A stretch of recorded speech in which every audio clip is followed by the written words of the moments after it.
नमस्कार, आप देख रहे हैं बिहार न्यूज 7। विधानसभा चुनाव 2020 के मद्देनजर मुजफ्फरपुर में तीसरे चरण में 6 विधानसभा क्षेत्र में चुनाव होना है, जिसका नामांकन प्रक्रिया आज शुरू हो गई, जिसमें कई दिग्गजों ने अपना नामांकन दाखिल किया।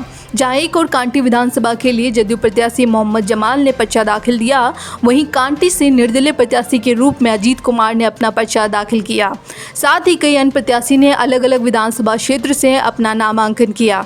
नामांकन के क्रम में भीड़ होने पर कई बार पुलिस को बल प्रयोग भी करना पड़ा, लेकिन नामांकन प्रक्रिया शांतिपूर्ण संपन्न हुई। मुजफ्फरपुर से मणिभूषण शर्मा की रिपोर्ट। कांटे का टक्कर है, कहाँ कांटे का टक्कर? कोई लड़ाई नहीं है। बिहार की जनता मन बना ली हुई है, तेजस्वी यादव जी की सरकार आने वाली है, इसको कोई नहीं रोक सकता है। हम तो आम आवाम को देखे हैं कि आम आवाम में है कि इस अबकी बार तेजस्वी सरकार। एनडीए के जो प्रत्याशी हैं वहाँ आपके मीनापुर में, वह टिकट वापसी कर दूसरे लोगों को देना। अब के पार्टी में टिकट वापस कर रहा है, नहीं कर रहा है, काहे कर रहा है, तो उनके पार्टी का मामला है।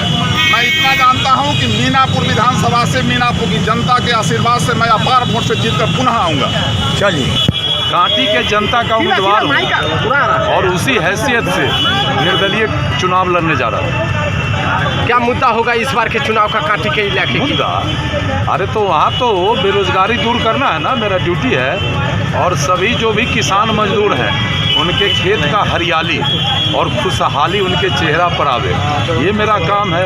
सड़क और दुनिया जहान तो होते रहता है, और वो गरीब सब जो पेंशन राशन की राशन के लिए और घर के लिए जो परेशान है, ये सब मेरा बड़ा प्राथमिकता है मेरा।